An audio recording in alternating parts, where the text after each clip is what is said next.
இந்த 75 வருஷம் கொண்டாடுறேன்னு சொல்லி பல ஆயிரம் கோடிகளை செலவு பண்ணி மத்திய மாநில அரசு எல்லாம் சுதந்திர தினத்தன்னைக்கு குடியரசு தினத்தன்னைக்கெல்லாம் மிகப்பெரிய ஏற்பாடு பண்ணாங்க. நாங்களும் போய் மிட்டாய் வாங்கிட்டு வந்தோம். ஞாபகம் இருக்கு எல்லாருக்கும். 75வது பொன் விழா சுதந்திர ஆண்டுல இந்தியா காலடி எடுத்து வைக்கிறதுன்னு சொன்னான். யாரு சொன்ன? நம்ம என்னைக்காவது சொன்னோமா? நம்ம வாழ்க்கையில பொண்ணு விளையுதா? நம்ம வாழ்க்கையில மகிழ்ச்சி இருக்குதா? நம்ம வாழ்க்கையில வருமானம் இருக்குதா? இந்த நாடு எதுக்காக சுதந்திரம் அடைஞ்சதுன்னா அரசியல்வாதிகள் கொள்ளையடிப்பதற்காக சுதந்திரம் அடைஞ்சிருக்கு. அதிகாரிகள் கருப்பு பணத்தை பதுக்கி வைப்பதற்காக சுதந்திரம் கிடைச்சிருக்கு. விவசாயிகள் வாழ்வதற்கு சுதந்திரம் கிடைச்சதா? விவசாயிகள் தான் இந்த நாட்டோட அடிமையா வச்சிருக்காங்க. என்னவா வச்சிருக்காங்க நம்மள?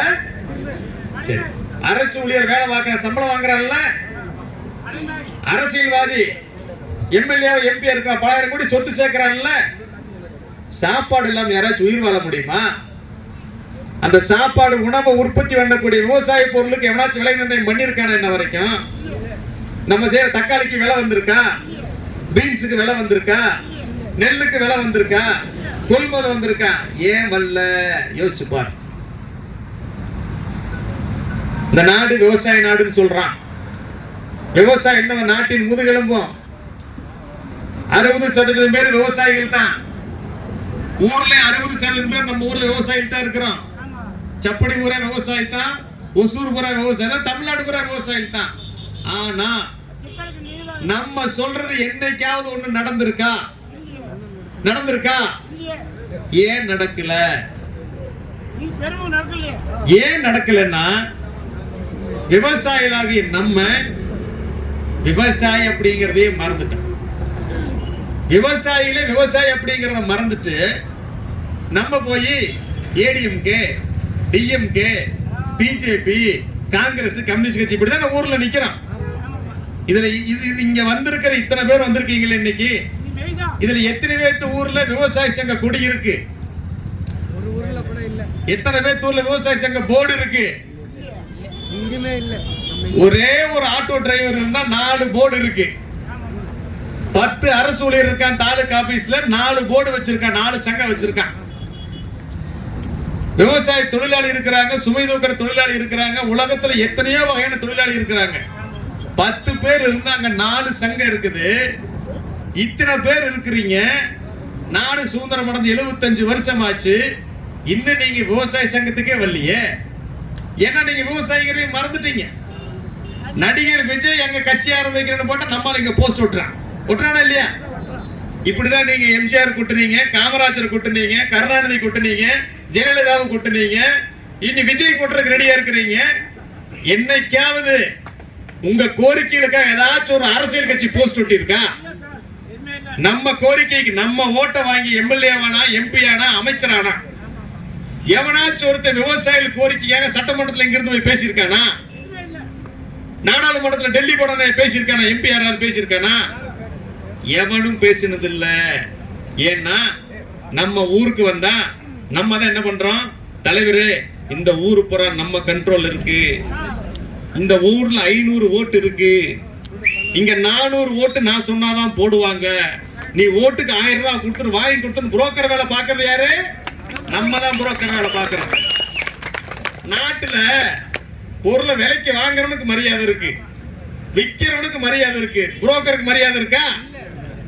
நாட்டில் இருக்கிற விவசாயிகள் பூரா கட்சியில போய் அடிமை சேவை செஞ்சுக்கிட்டு வாழ்க்கை ஒளிக போட்டுட்டு அவன் அடிக்கிற லஞ்சத்துக்கு, அவன் அடிக்கிற கூத்துக்கெல்லாம் நீங்க காவலாளி வேலை பார்த்துக்கிட்டு அவனுக்கு அடியாளு வேலை பார்த்துக்கிட்டு இருந்தா நம்ம சொல்றது எப்படியா கேட்பான்? நம்ம சொல்றது எப்படி கேட்பான்? இந்த சப்படிக்கு வந்தா இந்த ஊர்ல 5000 பேர் இருக்கிறாங்க, 3000 பேர் விவசாயிங்க. விவசாயத்துக்கு ஒண்ணுமே செய்ய போனா ஓட்டு போட மாட்டான், புடிச்சு உதைப்பாங்கிற பயம் இருந்தா பேசுவானா பேச மாட்டானா? இந்த லாரி கணக்கு வழக்கு இல்லாம போயிட்டு இருக்குது, குழந்தைங்க அடிபட்டு இறந்துட்டு இருக்குது. இங்க இருக்கிற எம்எல்ஏ வந்ததை பார்த்தாரா? இந்த ரோடு ஹைவேஸ் ரோடு இங்க பாலம் வேணும்னு கேட்கிறோம். எத்தனை வருஷமா கேட்டுட்டு இருக்கிறோம். இதை எம்பி வந்து பார்த்தாரா? இதை போய் டெல்லியில நாடாளுமன்றத்தில் பேசினாரா? ஏன் பேச மாட்டேங்கிறான்? ஏன் நமக்காக செய்ய மாட்டேங்கிறான்? ஏன் கொள்ளையடிக்கிறதுலே குறியா இருக்கிறானா?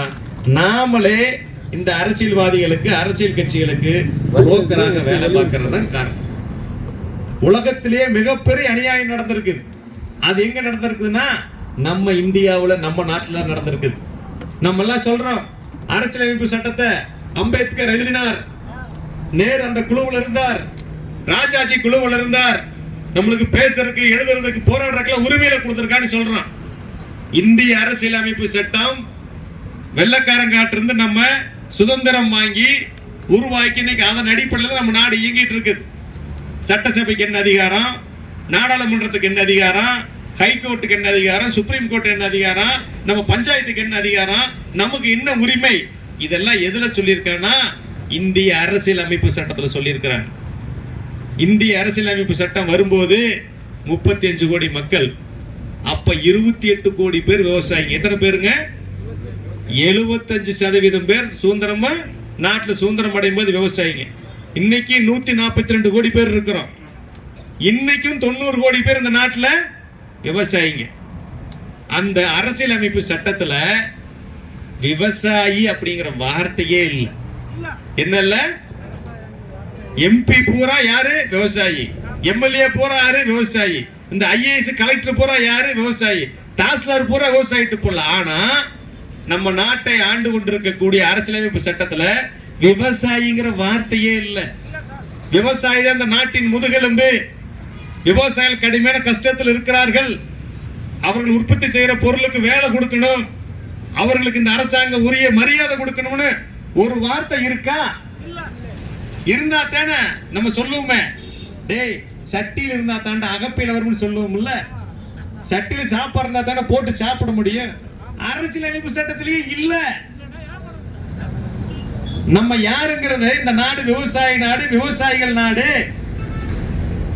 இந்த நாட்டுல விவசாயம் எல்லாம் கஷ்டப்படுறான்.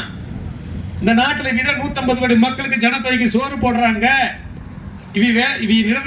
உற்பத்தி செய்யற பொருளுக்கு விலை கொடுக்கணும், லாபகரமான விலை கொடுக்கணும், விவசாயிகளோட நிலத்தை எடுக்கக்கூடாது, அவங்களுக்கு உரிமையை கொடுக்கணும் அப்படின்னு இந்திய அரசியலமைப்பு சட்டத்திலேயே கிடையாது.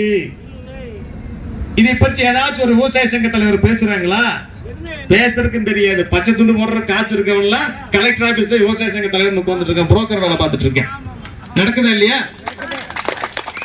இந்திய அரசியலமைப்பு சட்டத்திலேயே நம்ம உரிமையை புடுங்கிட்டான்.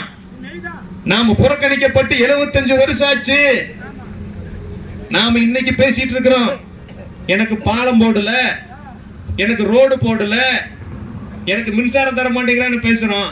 நம்ம பீசையே புடுங்கி 75 வருஷம் ஆச்சு. விவசாயிகளை பீசையே புடுங்கி 75 வருஷம் ஆச்சு. நம்ம உரிமையை புடுங்கி 75 வருஷம் ஆச்சு. கேட்ட இதுக்கு பேரு சுதந்திரம்ங்கிறான். 75 சுதந்திர பொன்விழா ஆண்டுங்கிறான். அரசியலமைப்பு சட்டத்திலேயே கிடையாது.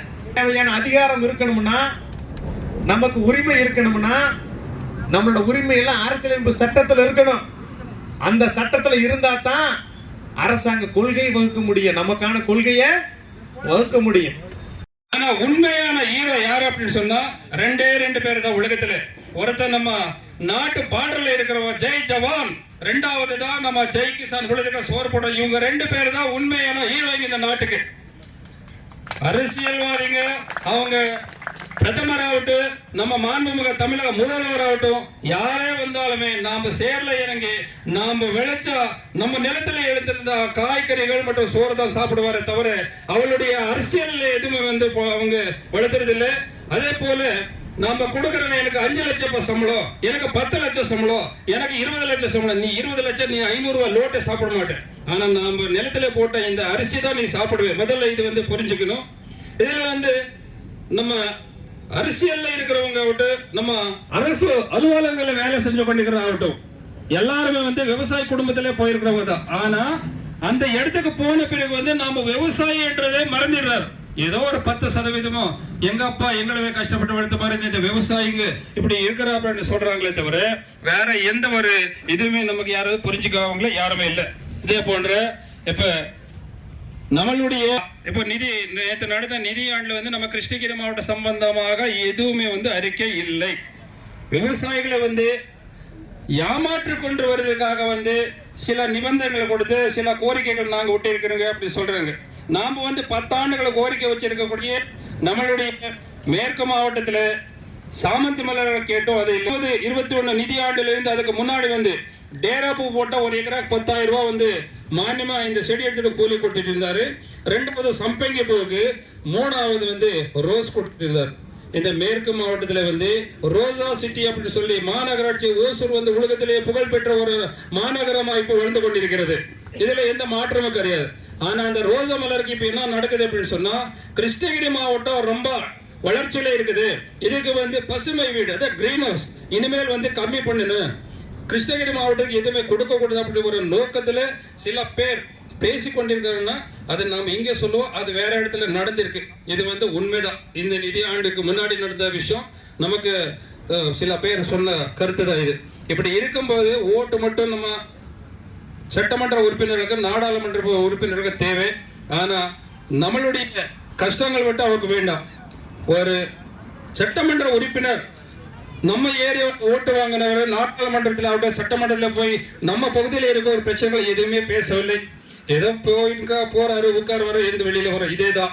இந்த மாதிரி இருக்கும்போது நம்ம கோயில் முன்னாடி போய் இது குறியாடு கூட்டிட்டு போய் தலை மண்டை மேல தண்ணி போட இப்படியே ஆடுது. அதே மாதிரி தான் நம்ம சட்டமன்ற உறுப்பினர்கள் சட்டமன்றத்தில் பேசிட்டு தான் வந்திருக்கிறோம். இது மாதிரி ஆட்டிட்டு வந்தாரே தவிர நம்ம கோரிக்கைகள் யாருமே வெளியில கொண்டு வரல. இந்த காற்று பண்ணியை சுட்டு கொள்ளுங்க அப்படின்னு சொல்லும் போது இந்த காற்று பண்ணி வந்து பல நிபந்தனைகளை கொடுத்து வச்சிருக்கிறாரு. ஏன்னா இதுதான் அடுத்த 27வது சட்டமன்றத்தில் வந்து சென்சஸ் கணக்கெடுத்து இந்த காட்டு பண்ணிகள் நம்ம அரசாங்கக்காரங்க வந்து இதுதான் ஓட்டு போட்டு இதுக்கு கூப்பிட்டு போய் சட்டமன்றத்தில் உட்கார வைக்குது. நமக்குமே தேவையில்லை. இப்படி இருக்கும்போது ஒவ்வொரு பிரச்சனையும் ஒவ்வொரு நாளுமே நம்ம விவசாயிங்க எந்த ஏரியால பாரு அங்கே ஆர்ப்பாட்டம், இங்கே ஆர்ப்பாட்டம், இது ஆர்ப்பாட்டம், சலுகைகள் மட்டும் வரும். ஆனா வெளியில வர்றது ஒண்ணுமே கிடையாது. பேச்சுவார்த்தை நடந்துட்டு பேச்சுவார்த்தை தான் போயிட்டு இருக்க தவிர நம்மளுடைய விவசாயிகள் வேதனை என்ன, நம்மளுடைய கஷ்டங்கள் என்னன்றது இந்த ஏசி ரூம்ல உட்காந்து தெரியாது. இதுக்குதான் நம்ம முன்னோடிகள் எல்லாமே வந்து அரை உடம்புக்கு துணி போட்டு மகாத்மா காந்தி உலகமே சுத்தினார். ஆனா இப்ப இருக்கக்கூடிய ஒரு அரசியல்வாதி ஆகட்டும், ஒரு அரசு ஊழியர் ஆகட்டும் என்ன பண்ண ஏசி ரூம், ஏன் உங்க பாவம் செஞ்ச தண்ணி இந்த பூமி மேல வந்து அபவித்திரம் ஆயிடுது அப்படி சொல்லுங்க அவங்க ஏசி. அந்த காலத்துல இது எல்லாமே இல்லை. இப்படி இருக்கும்போது பேசினா பல விஷயங்கள் இருக்கு. இதுக்கு வந்து இன்னும் நம்மளுடைய முன்னோடிகள் இருக்காரு. இதே போல ஒவ்வொரு ஆளுக்கும் ஒரு இது இருக்கும் பேசணும் அப்படின்னு சொல்லி இதுக்கு வந்து இந்த வாய்ப்பு கொடுத்த அனைவருக்கும் நான் நன்றி தெரிவித்துக் கொள்கிறேன். நன்றி, வணக்கம். இதுக்கு அப்படின்னு சொல்லி ஒவ்வொரு ஆளுமே வந்து சொல்லலாம். ஒவ்வொரு ஆளுக்கு வந்து 2 நிமிஷம் டைம். எல்லாருமே பேசலாம். உங்க ஏரியாவிலேயே என்ன பிரச்சனை இருக்கு சொல்லலாம் தைரியமா. பாதுகாப்பு சங்கத்தின் மாநில நிறுவனர் ஐயா ஈசன் முருகேசன் அவரை பற்றி ஒரு சிறு கருத்து உரைத்து பிறகு நான் பேசுகிறேன். இன்னைக்கு எல்லாருமே அரசியல் கட்சியில வந்து ஓட்டு வாங்கி 5 வருஷத்துக்கு அவங்களுடைய 5 தலைமுறைக்கு சொத்து சேர்க்கணும்ன்ற இந்த காலகட்டத்துல இந்த விவசாய மக்களுக்காக தன்னுடைய சொந்த வழக்கறிஞர் வேலையை கூட விட்டுட்டு உங்களுக்காக தொண்டாற்ற வந்திருக்கிறார்.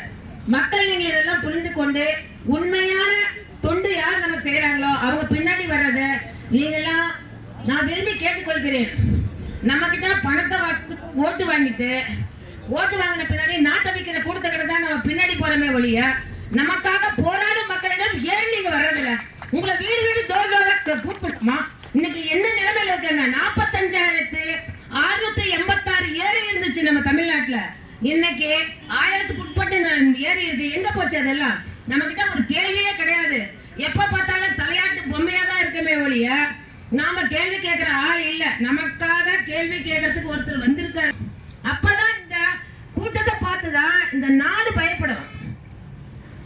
எத்தனை பேர்கிட்ட எவ்வளவு ஓட்டு இருக்கு, யார் பின்னாடி எவ்வளவு ஓட்டு இருக்குன்னு தான் இன்னைக்கு அரசியல்வாதிகள் வந்து கணக்கிடுறாங்க. அதனால நாம் விவசாயிகள் எந்த கட்சிக்கும் தலைவணங்காமல் நான் தனி கட்சி, என் விவசாயி என்பவன் தனி கட்சி நிக்கணும். அப்பதான் வந்து அந்த தலைவன் பின்னாடி தான் நம்ம எல்லாம் போனோம். மற்றும் வந்து நமது மாநில பொதுச் செயலர் முத்து விஸ்வநாதன் அவர்கள் தன்னுடைய வயதை கூட பாராமல் நமக்கு, அதே போல நமது மாநில தலைவர் சண்முகம் சுந்தரம் அவர்களுக்கும் தன்னுடைய குடும்ப நலம் பாராமல் நம் குடும்பம் நன்றாக இருக்க வேண்டும் என்று அயராது உழைக்கும் அவர்களுக்கும் மற்றும் மாநில மாவட்ட நிர்வாகிகள் அனைவருக்கும் முதற்கண் வணக்கத்தை தெரிவித்துக் கொண்டு கிருஷ்ணகிரி மாவட்டத்தில் நாம இன்னைக்கு நிறைய போராட வேண்டியது நிறைய இருக்கு. நீர்நிலை ஆதாரங்கள் எல்லாம் அழிக்கப்பட்டு வந்தது. கோடை மழை, இன்னைக்கு மழை பூராமே மண்ணோடு மண்ணா இருக்கு. இந்த மழை போச்சுன்னா அந்த மேல இருக்கிற மழை வராது. அது இல்லாம சிப்காட்டுக்கு அதிகமான இடம் எடுத்திருக்கிறது நம்மளுடைய ஒசூர் பகுதியில தான். அது கிருஷ்ணகிரி மாவட்டத்தில் அதிகமா இருக்கு. தற்சமயம் வந்து உதனப்பள்ளியில உங்களுக்கு எல்லாம் தெரியும், உங்களுடைய ஆதரவோடு அந்த 5000 ஏக்கரை நம்ம வந்து எடுக்கக்கூடாதுன்னு போராடினோம்.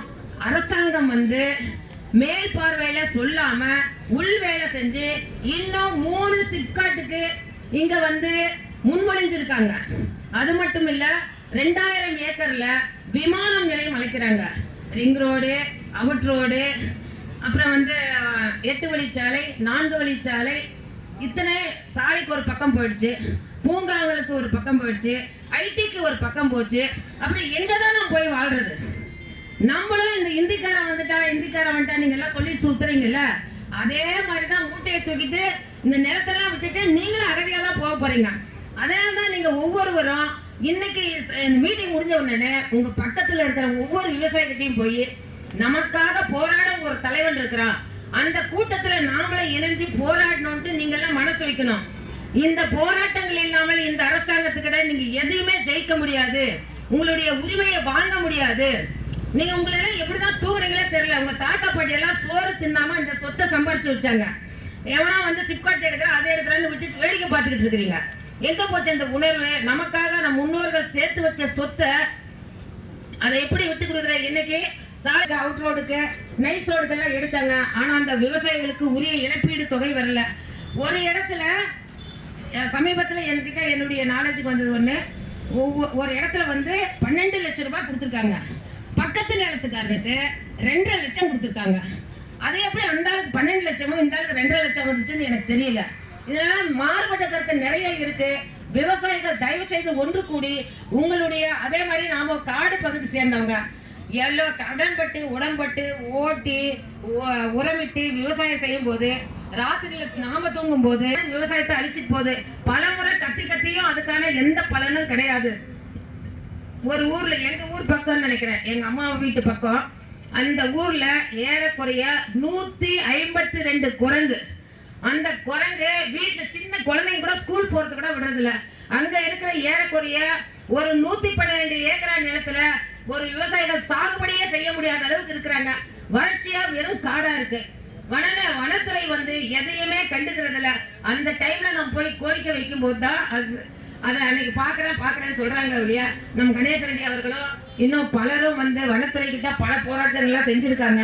ஆனா இது வரைக்கும் சரியான முறையில எந்த தீர்வும் இல்லை. அதே மாதிரி மின்சாரத்துறை மிகவும் வஞ்சிக்கப்படுகிறது. தலைவர் வந்து மீண்டும் ஒரு கூட்டத்தை அமைச்சு மின்சாரத்துறை முறையில மிகப்பெரிய ஒரு போராட்டத்தை அறிவிக்க வேண்டும். சிப்காட்டுக்கு இனிமேல் இந்த பகுதியில வந்து நிலம் எடுக்கிறதுக்கு அனுமதிக்க கூடாது. ஏற்கனவே சிப்காட்டுக்கு நிலம் எடுத்து பயன்பாட்டில் இல்லாததே பல ஏக்கர் இருக்கு. அது என்னாச்சு? அரசாங்கம் அதெல்லாம் ஏன் கண்டுக்கல? மீண்டும் ஏன் இந்த விவசாயம் மேல இந்த மாதிரி ஒரு காழ்ப்புணர்ச்சி வச்சு இங்க இருக்கிற நிலத்தை புடுங்குறாங்க? அதை பத்தி ஒண்ணுமே தெரியல. அதே மாதிரி இந்த எனக்கு தெரியல 2016 இங்க நான் சர்வேல வேலை செய்யும் போது அன்னையிலிருந்து பல விபத்துகள் நடந்திருக்கு. ஆனா மக்கள் உயிரை ஒரு தூசா நினைச்சிட்டு இருக்கிறாங்க. இதுக்கான ஒரு முன்னேற்பாடு இதுவரைக்கும் அவங்க முன்மொழி எடுக்கவே இல்லை. அதனால நாம எல்லாம் வந்து கட்டாயமே, நீங்க எல்லாம் எப்படி தூங்குறீங்கன்னு தெரியல, உங்களுக்காக தலைவர் தூங்காம இருக்காங்க. ஆலோசனை கூட்டத்திற்கு தலைமை பொறுப்பேற்றிருக்கிற பொறுப்பாளர்களே, இவ்வளவு சிறப்பான கூட்டத்தை ஏற்பாடு செய்த கிருஷ்ணகிரி மாவட்டமா இல்லை சிப்காட் மாவட்டம்னு சொல்கிறதா? ஏன்னா எல்லா மாவட்டத்திலையும் 2 சிப்காட்டு தான் இருக்குது அதிகமாக. இங்கே மட்டும் 6 சிப்காட்டு போய் அதுக்கடுத்து 7வது சிப்காட்டுக்கு எடுக்க போகிறாங்க. ஏன் அரசாங்கத்துக்கு ஒரு ஓர வஞ்சனைன்னு தெரியல. இந்த மாவட்டத்தில், கிருஷ்ணகிரி மாவட்டத்தில் என்ன நிலம் இல்லையா, விவசாயம் இல்லையா? விவசாயம் இருக்காங்க. மலர் சாகுபடியில் சிறந்த மாவட்டம், அடுத்தது காய்கறியில் சிறந்த மாவட்டம். இப்படிப்பட்ட மாவட்டத்தில் நிலம் எடுக்கிறது எவ்வளவு தீமையான செயல்.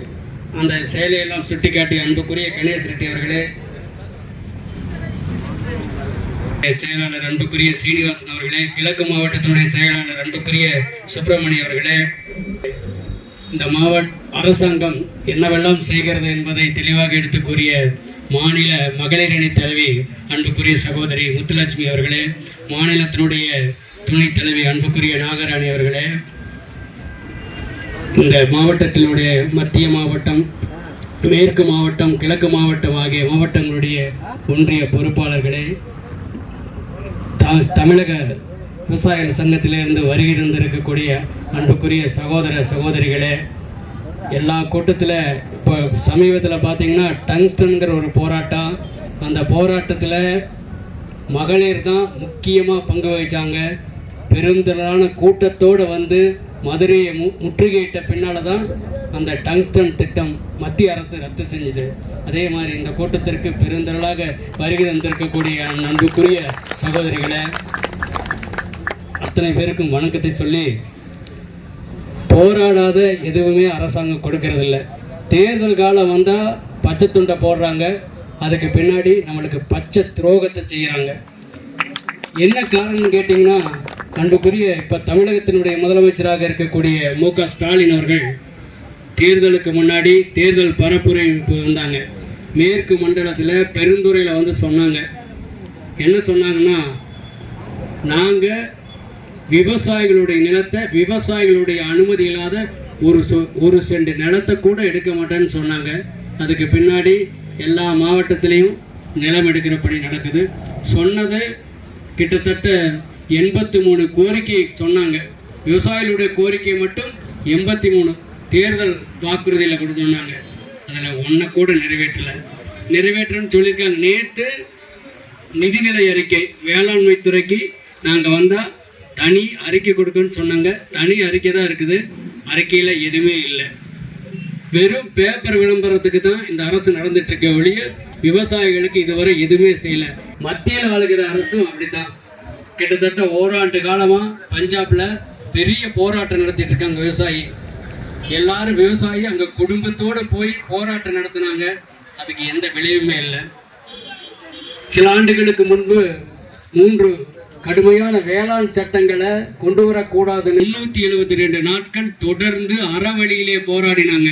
போராட்டத்தின் போது பலவிதமான பொய் வதந்திகளை பரப்புனாங்க. இதெல்லாம் காங்கிரஸ் கட்சிக்காரன் நடத்துகிறான், வேற நாடுகள் சொல்லி கொடுத்து நடத்துன்னு சொன்னாங்க. ஆனால் எதையும் காதில் வாங்கி கொள்ளாமல் 372 நாட்கள் அறவழியில் போராடித்தான் இந்திய வரலாற்றிலேயே ஒரு நாடாளுமன்றம் கொண்டு வந்த சட்டத்தை திரும்ப வாங்க வைத்தது விவசாயிகள் தான் முடிந்தது. அரசியல் கட்சிகளால முடியல, ஆனால் விவசாயிகள் சாதிச்சாங்க. எப்படி ஒற்றுமை, அந்த ஒற்றுமை உணர்வு இந்த மாவட்டத்தில் இருக்கிற அத்தனை பேருக்கும் வர வேண்டும். நீங்கள் ஒரு நல்ல முடிவு எடுக்கணும். ஒவ்வொரு கிராமத்திற்கும் சென்று எல்லோரிடமும் சொல்லி எல்லோரையும் இந்த சங்கத்தில் இணையுங்கள். இந்த சங்கம் எந்த அரசியல் கட்சியோடும் சார்புடையதல்ல, சாதி சமயத்திற்கு அப்பாற்பட்டது. எங்களுடைய நோக்கம் விவசாயிகளுடைய வாழ்வாதாரத்தை, விவசாயிகளுடைய உரிமையை மீட்டெடுக்க வேண்டும் என்ற ஒரே நோக்கத்தோடு தான் செயல்படுகிறோம். எந்த பிரதிபலனையும் நாங்கள் எதிர்பார்க்கவில்லை. உங்களுடைய ஒற்றுமை தான் எங்களுக்கு பலம். யானையின் நம்பிக்கை எது? ஆணைக்கு பலன் கொடுக்கிறது எது? தும்பிக்கை. நீங்க கொடுக்க வேண்டியது நம்பிக்கை. அந்த எங்களுடைய நம்பிக்கை நீங்கள் அனைவரும் ஒன்றுபட்டு சேர்ந்து வந்தவையானால் இங்க சிப்காட்டு வராது, எதுவுமே வராது. ஒரு போராட்டம், டங்ஸ்டன் போராட்டமாட்ட இத்தனை மகளிர், எல்லா மகளிரும் ஒன்று சேர்ந்து கிருஷ்ணகிரி மாவட்ட ஆட்சித்தலைவருடைய அலுவலகத்தை முற்றுகையிட்டால் சிப்காட்டு வருமா? வராது. தென்பண்ணை ஆற்றில் எங்க இருக்குது? பெங்களூர்ல இருந்து கழிவு தண்ணி, அவன் கழிவு தண்ணியை கொண்டு வர்றா, சுத்தம் பண்ணி கூட கொடுக்கறதில்ல. அங்கதான் வருதுன்னு போனா இங்க இருக்கிற பல சிப்காட்டு அந்த தண்ணி கலந்துட்டா அந்த தண்ணியை குடிச்சு நான் வாழ முடியுமா? இனி மேலும் சிப்காட் வந்ததுன்னா கிருஷ்ணகிரி மாவட்டத்தில் நீங்கள் வாழ்க்கை நடத்த முடியாது, காய்கறி விளைவிக்க முடியாது, மலர் சாகுபடி செய்ய முடியாது. அதையெல்லாம் மனதிலே கொண்டு எல்லோரும் ஒன்று சேர்ந்து எல்லா இடத்துலையும் உறுப்பினர்களை சேர்த்து நம்முடைய வாழ்வாதாரத்தை முன்னேற்றுவதற்கு எல்லோரும் ஒன்றுபட்டு நிற்க வேணும். உனக்கு வந்தா என்ன, எனக்கு வந்தா என்ன, எங்கேயோ சிப்காட் வந்துடுச்சு, நமக்கு என்ன நிற்கக்கூடாது. மேற்கடிக்கிற காற்று கிழக்க எவ்வளவு நேரத்தில் வரும்? மேற்க தீ பற்றினா அது கிழக்க வராதா, வடக்க பற்றிட்டா வராதா? அதனால எல்லோரும் விவசாயிகளாக ஒன்றிணைய வேண்டும். அப்படி ஒருங்கிணைந்தால்தான் நல்ல முடிவு நமக்கு ஏற்படும். அதுக்காகத்தான் இன்னைக்கு திருவண்ணாமலை மாவட்டத்திலிருந்து அன்புக்குரிய அக்கறை தெண்டவாணி அவங்க வந்திருக்காங்க, செஞ்சி ரமேஷ் வந்திருக்காங்க, திருவண்ணாமலை தருமபுரியிலேருந்து பழனி இப்போ வந்திருக்காங்க. எதுக்காக வந்திருக்காங்க? நாம் எல்லாம் ஒன்று சேர்ந்து எல்லாரும் ஓங்கி குரல் கொடுக்கணும். தங்கம் செய்யாததை கூட இந்த சங்கங்கள் செய்யும் என்பதை மனதிலே கொண்டு நாம் எல்லோரும் ஒன்றுபட்டு நின்று நம்முடைய கோரிக்கைகளை வென்றெடுக்க வேண்டும். 7 முத்தான கோரிக்கைகளை கொடுத்துருக்கீங்க. சாலை விபத்து, அதே மாதிரி இங்கே இருக்கிற தரிசு நிலத்தில் பட்டா கேட்டிருக்கீங்க. அதையெல்லாம் கொடுக்கணும்னா நாம் ஒன்றுபட்டு நிற்கணும். நாம் ஒரு பெரிய போராட்டத்தை நடத்தி தலைமை பொறியாளரிடம் அவர்களிடம் மனு கொடுத்ததன் விளைவுதான் 30,000 தட்கல் திட்ட விவசாயிகளுக்கு பலன் கிடைச்சது. அடுத்து நாம போராட்டம் பண்ணி நிச்சயமா 10,000, 25,000, 50,000 அப்படி கட்டியிருக்கிற விவசாயிகளுக்கும் அதே மாதிரி இலவச திட்டம் உரிமை மின்சாரத்தையும் பெறுவதற்கு நாம் அனைவரும் ஒன்றுபட்டு நிற்கணும். அந்த அடிப்படையில் தொழில் என்பதை போல 1000 சங்கங்கள் இந்த தமிழ்நாட்டிலே இருந்தாலும் விவசாயிகளுக்காக விவசாயிகளை பாதுகாக்க வேண்டும் என்பதற்காகவே தன் சங்கத்தினுடைய பெயரே தமிழக விவசாயிகள் பாதுகாப்பு சங்கம் என்று வைத்திருப்பார் நம்முடைய தலைவர் அவர்கள். இதே போலதான் நாங்களும் ஒரு 10 பேர் சேர்ந்து உத்தரப்பள்ளியில போராடிட்டு இருந்தோம். தலைவர் யாருன்னு எங்களுக்கு தெரியாது, இப்படி ஒரு சங்கம் இருக்குன்னே கூட எங்களுக்கு தெரியாது. உண்மை அது.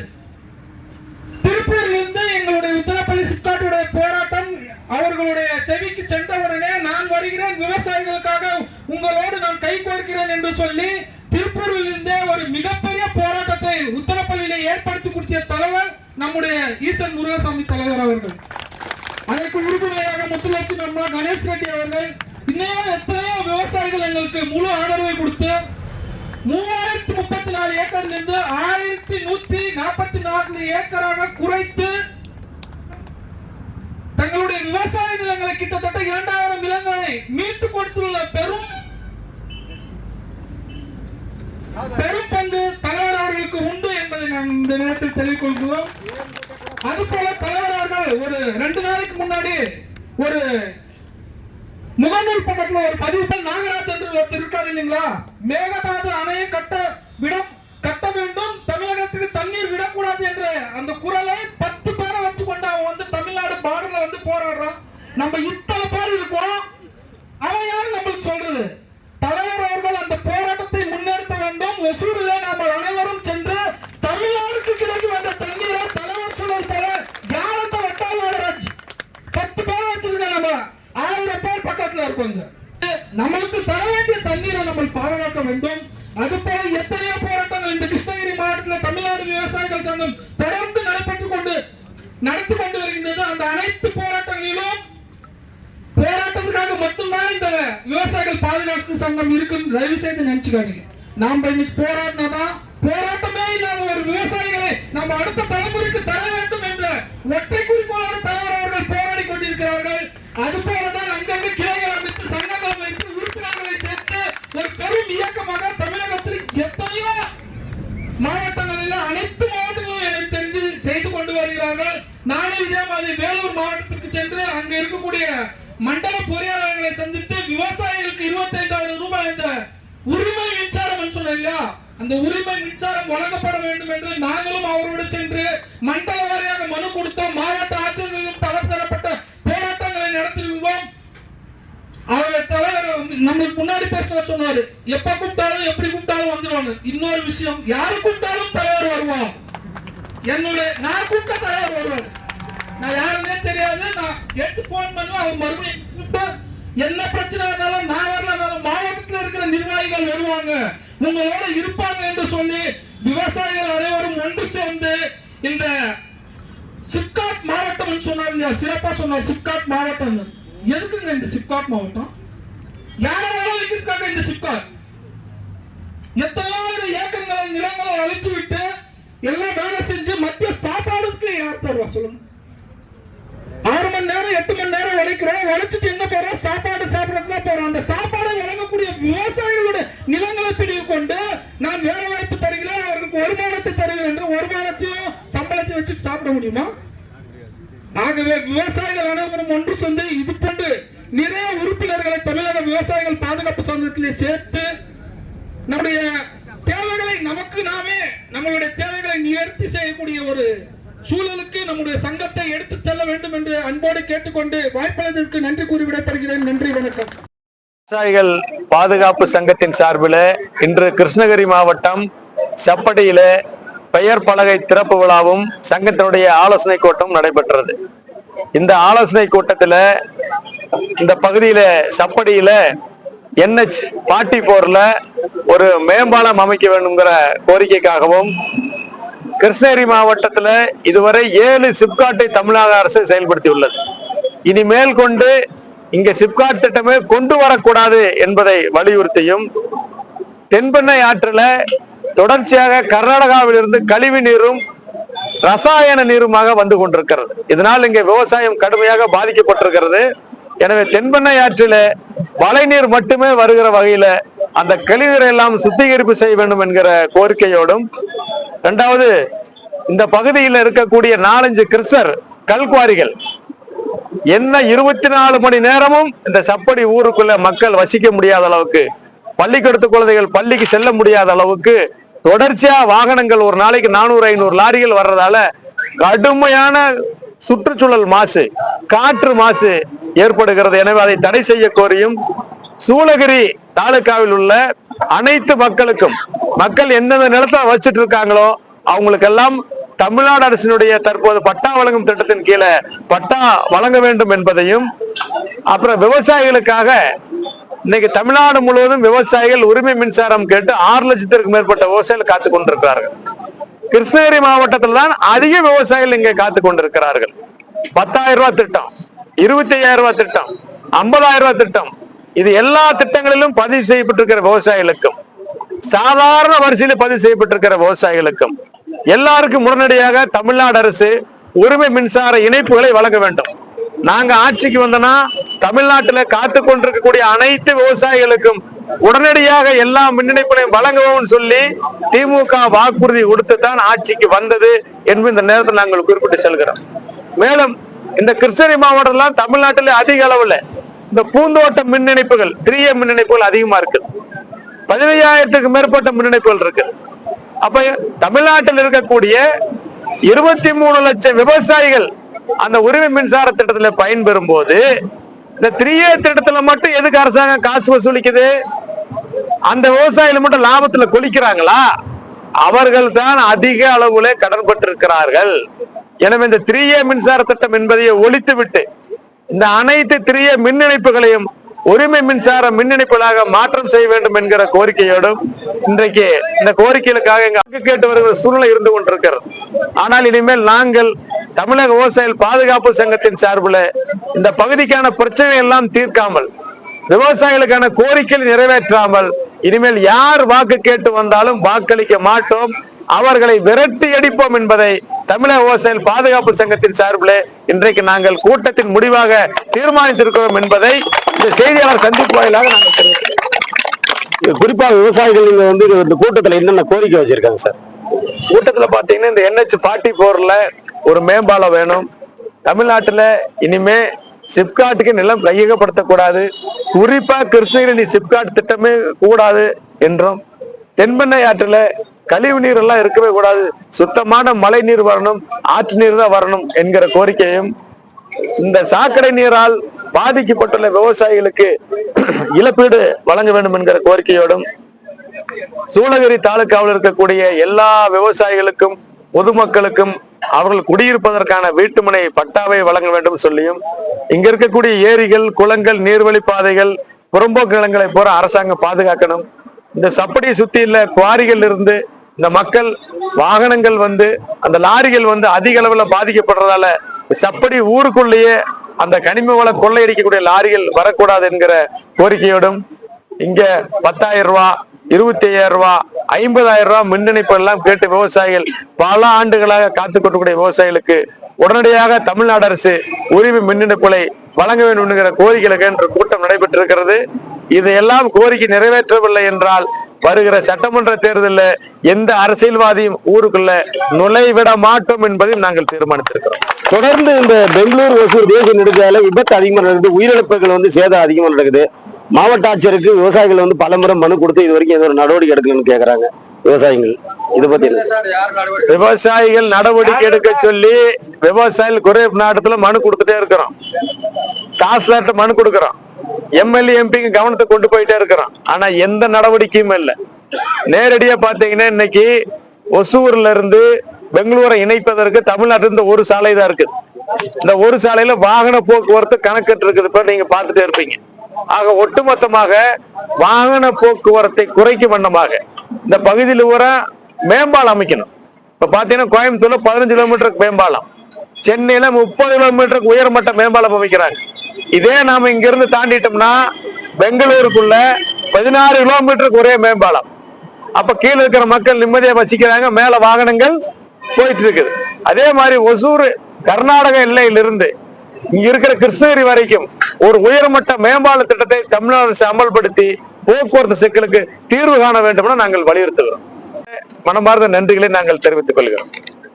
தமிழக விவசாயிகள் பாதுகாப்பு சென்றோம். ஒன்றுபடுவோம், வெற்றி பெறுவோம். ஒன்றுபடுவோம், வெற்றி பெறுவோம். வாழ்க தமிழக விவசாயிகள்.